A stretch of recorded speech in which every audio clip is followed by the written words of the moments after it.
એટલે સુદામાને એમ થયું કે મારો મિત્ર જો ખાશે તો દરિદ્ર થઈ જશે, લાવ હું ખાઈ જાઉં, આખી જિંદગી દરિદ્ર રહીશ, પણ મારા મિત્રને હું ઐશ્વર્ય સાથે રાખીશ. આ કારણ છે સાચું.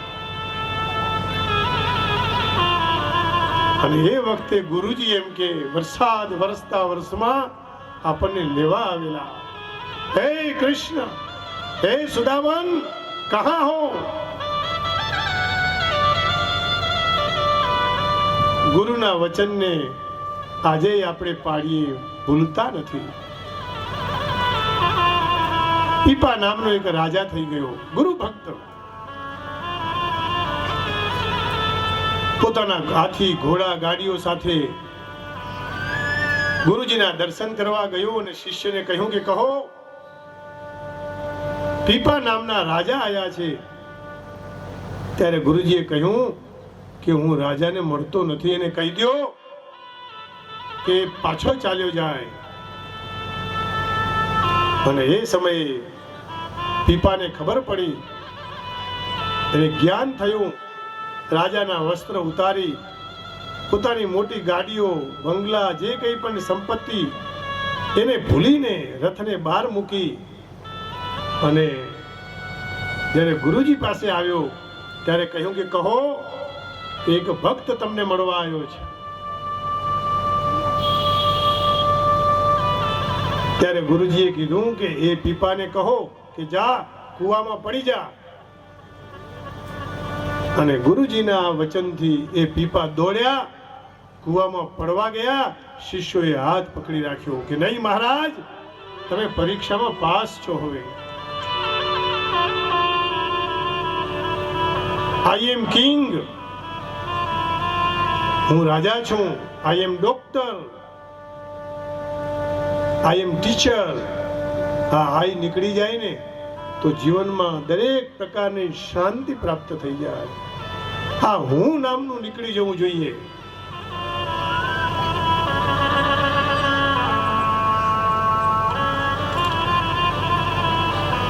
કવિએ બહુ સરસ વાત કરી એટલા માટે કે ગુરુની મહત્તા એટલી બધી છે કે ગુરુ એક વખત કહી દીધા પછી વચન પાછું ન પડે. અને એ પીપા ભગત, પીપા વાવની બાજુમાં એની કઈ જગ્યા છે. અને એ પીપા બોલ્યા, પીપા પાપન કીજીએ, પુણ્ય કિયા સોબાર. આપણી ભજન નથી મળતી ને એટલે મજા નથી આવતી. पीपा पापन कीजिए तो पुण्य किया सो बार, किसी का कुछ न लीजिए तो पुण्य किया સો બાર. હદમાં રહી હકનો લઈએ તો એ મોટો ધર્મ છે, એનાથી વિશેષ કઈ કરવાની જરૂર નથી. 1000 વખતનું પુણ્ય થઈ જશે. ગુરુ ભક્તિથી આપણા ઉપર ગુરુજી પ્રસન્ન હતા. ભગવાન બોલ્યા, અને મને તો તમે જે આપો ને એ હું લઈ લઉં. પત્રમ પુષ્પમ ફલમ તોયમ.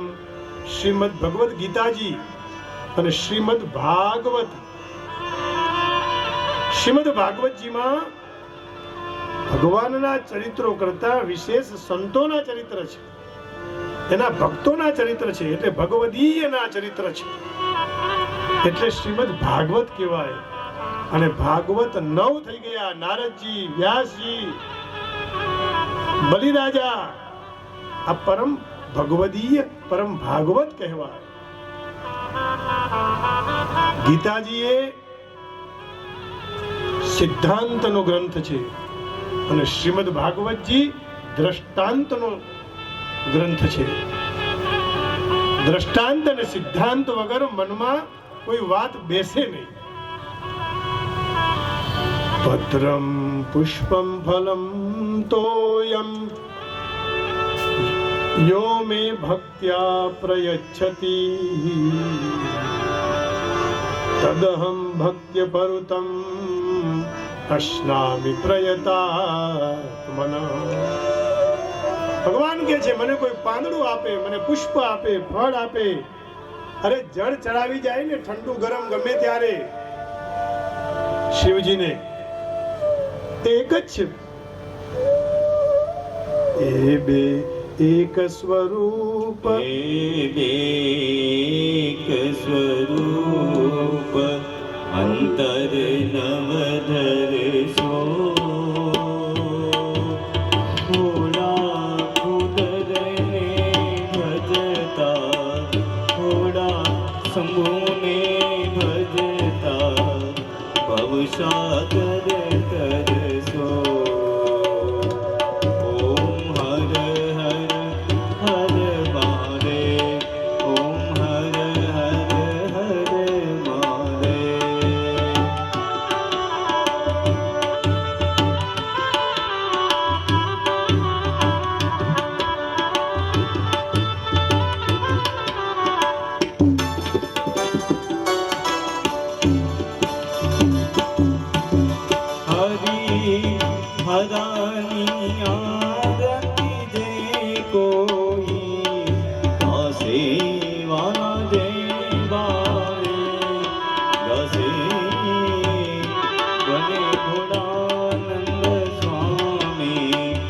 સુખ સંપત્તિ થાશે.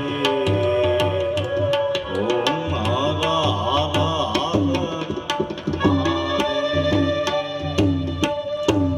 કૃષ્ણ કનૈયા.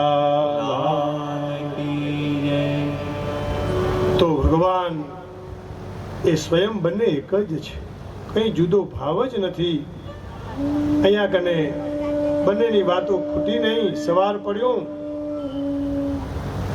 ભગવાને સુદામાને બધું જ અર્પણ કરી દીધેલું, પણ હવે સુદામાએ કહ્યું કે કનૈયા મને રજા આપો. એટલે ભગવાને કહ્યું કે આ તે પહેરેલા વસ્ત્ર છે ને એ ઉતારી નાખ. ભગવાને જે બધા રાજા મહારાજ ધીરાજ પહેરે એવા કપડા લઈ અને એમની ધોતી એમને પાછી આપી અને પાછો દંડ એ લઈ લીધો.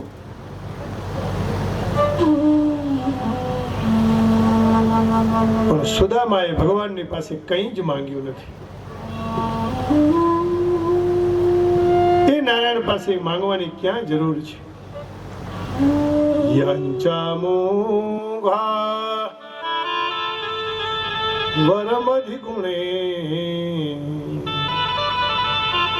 કાલિદાસ કે છે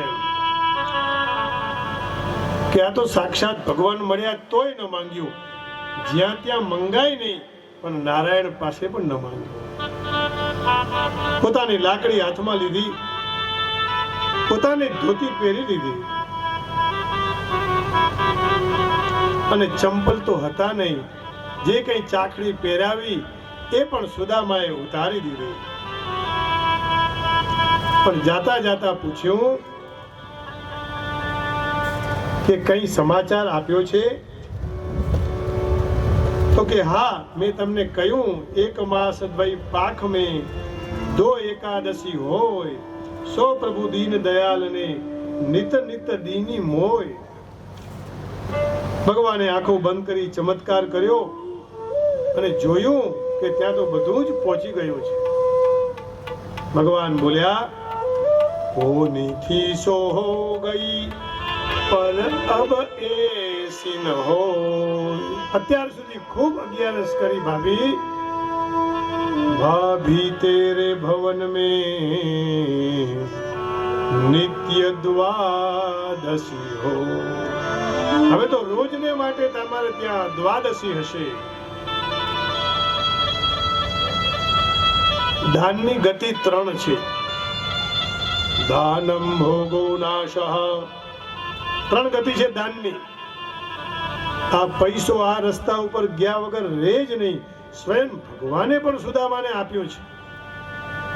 પેલી કઈ ગતિ? દાન. પૈસો હોય આપણી પાસે વધે તો પછી દાન કરવું જોઈએ. દાનમ ભોગ ન થઈ શકે તો સ્વયં ભોગ કરવો. કઈ વાતોથી ના આપો તો કોઈ ફરજિયાત નથી, પણ સ્વયં ભોગવવું, એનો ભોગ કરવો.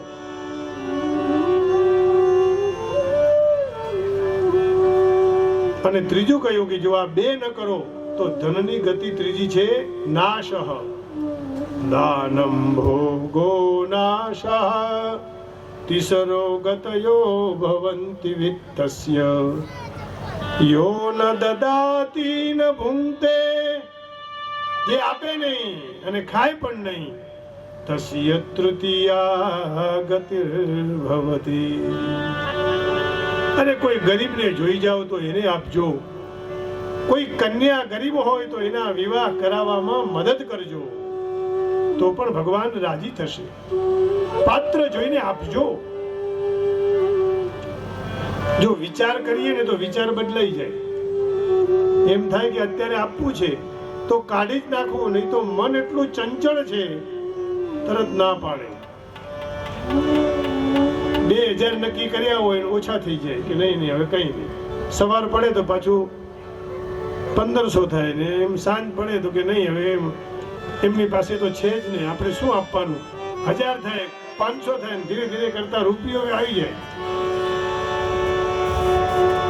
પરમ પૂજ્ય કૃષ્ણ શંકર દાદાજી અને ડોંગરજી મહારાજ કહેતા કે સત્કર્મ કરવાની ઈચ્છા થાય તો તુરંત કરવી.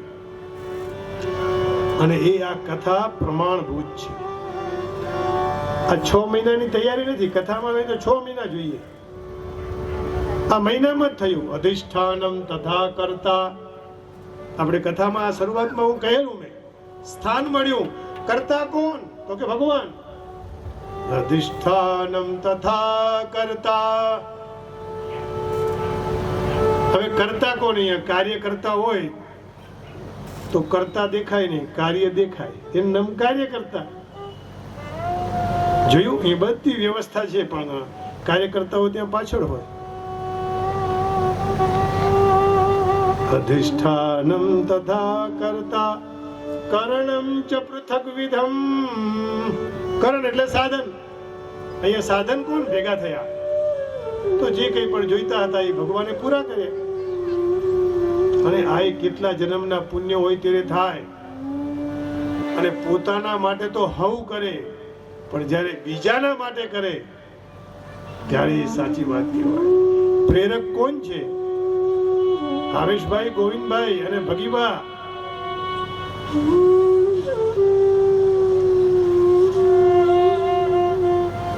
અને જેનો મોક્ષ માટે પ્રાર્થના કરી છે એ તો શિવાની શાહ છે. પોતાના દીકરા માટે, દીકરી માટે, ગુરુ શિષ્ય માટે કરે. અધિષ્ઠાનમ તથા કરતા કરણમ ચ પૃથક વિધમ. પણ આ બધું થાય કઈ રીતે? તો એમાં છેલ્લી વસ્તુ જોઈએ, નહીં તો ન થઈ શકે. દૈવમ ચૈવાત્ર પંચમમ. મહેન્દ્ર વિના હૃદયમાં ભગવાન વસ્યા. શરૂઆત થઈ ગઈ તરત જ. હવે આમ, હવે તેમ, હવે આ. પણ દેવ કૃપાથી આ કામ થયું છે. આ તો અમે બધા નિમિત્ત બન્યા.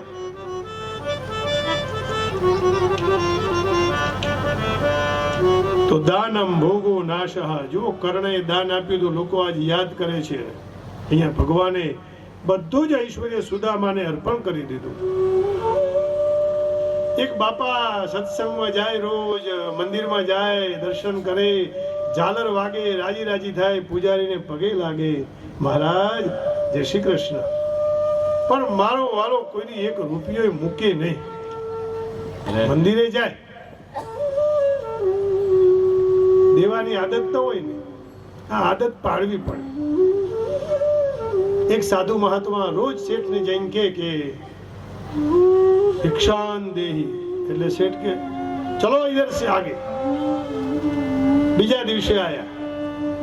હે महात्मा, आप लोगों को कुछ काम नहीं, रोना धोना कुछ नहीं, खा पी करके बड़े मस्त रहते हो. साधु कहीं बोल्या नहीं, નીકળી ગયા. ત્રીજો દિવસ, ચોથો દિવસ, મહિનો થયો અને સાધુએ કહ્યું કે કઈ ના આપતો કઈ નહીં, તારા આંગણામાં આ ધૂળ છે ને એની એક ચપટી આપી દે ને. શેઠ કે બહુ સારું, લ્યો, બધું મફતમાં. રાજી થઈ ગઈ. એટલે ચપટી ભરી ધૂળ આપી. બીજા દિવસે પણ આવ્યા, ચપટી ધૂળ આપી. એમ કરતા કરતા એક દિવસ એ શેઠની ઈચ્છા થઈ કે આજ તો મહારાજને રૂપિયો આપવો જ છે, અને આપ્યો. આદત પડે ને તો જ થાય. આ સંસ્કાર પડેલા હશે કેટલા જન્મના, એટલે ભાવેશભાઈ આ કામ કરી શક્યા. અને એમના પિતાશ્રી, એમનો પરિવાર, પિતાશ્રી તો સ્વર્ગસ્થ છે, આ બધાએ ભેગા થઈને મળીને આ કામ કર્યું છે. તો હું આપને એ સમજાવતો હતો, પેલા બાપા મંદિરમાં ગયા, ઝાલર વાગી, આરતી થઈ, ઘંટનાદ થયો, જય જગદીશ હરે, બધાએ બોલ્યા, તેરા તુજકો અર્પણ ક્યાં લાગે મેરા સબ કુછ કહા. भक्त जनों के संकट, दास जनों के संकट, क्षण में दूर करे. ओम जय जगदीश हरे, तुम करुणा के सागर, तुम पालन करता.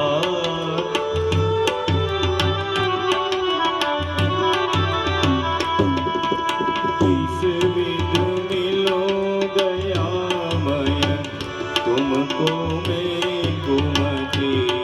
ओम जय जगदीश. આરતી પૂરી થઈ. મહારાજ આરતી લઈને આવ્યા. એ પહેલાથી જ બાપાએ હાથમાં રૂપિયો એક ખીચામાંથી કાઢેલો. ઉનાળાનો આવો સમય, 45-46 ડિગ્રી. એટલે આરતી થઈ ને આરતી આવી, ખીચામાંથી કાઢ્યો. બહુ સમય. અમારે ડોક્ટર સાહેબ એમ કે ખીચામાં હાથ ત્યારે જ જાય જો બહુ પુણ્ય કર્યા હોય તો, નહીં તો ના જાય. મરી જાય પણ હાથ ન જાય અંદર. એટલે બાપાએ રૂપિયાને કાઢ્યો, સામે જોયું, ગરમીનો સમય, એટલે રૂપિયાની અંદર ઉપર પરસેવો થઈ ગયો હતો. બાપાએ કીધું કે ઘણા સમયે તને મેં બહાર કાઢ્યો, હવે તું રોવા લાગ્યો, લે મૂકી દે ખીચામાં. બાપાએ અંદર મૂકી દીધો. અરે રૂપિયા રડે નહીં, રૂપિયા રડાવે. હા, એટલા માટે આવી સત્સંગની થોડી વાતો કરી કે સ્વયં ભગવાન કૃષ્ણએ પણ સુદામાને બધું આપી દીધું છે. સુદામાએ કીધું હવે બીજા બધા પ્રસંગ બદલ. ચણાની વાત કરી, લગ્નની વાત કરી, હવે તારી વાત તો કર, કેટલા લગ્ન થયા. ત્યારે એક એક રાણી પગે લાગવા આવી. 1 2 3 4 8 રાણી પગે લાગી, 10 લાગી.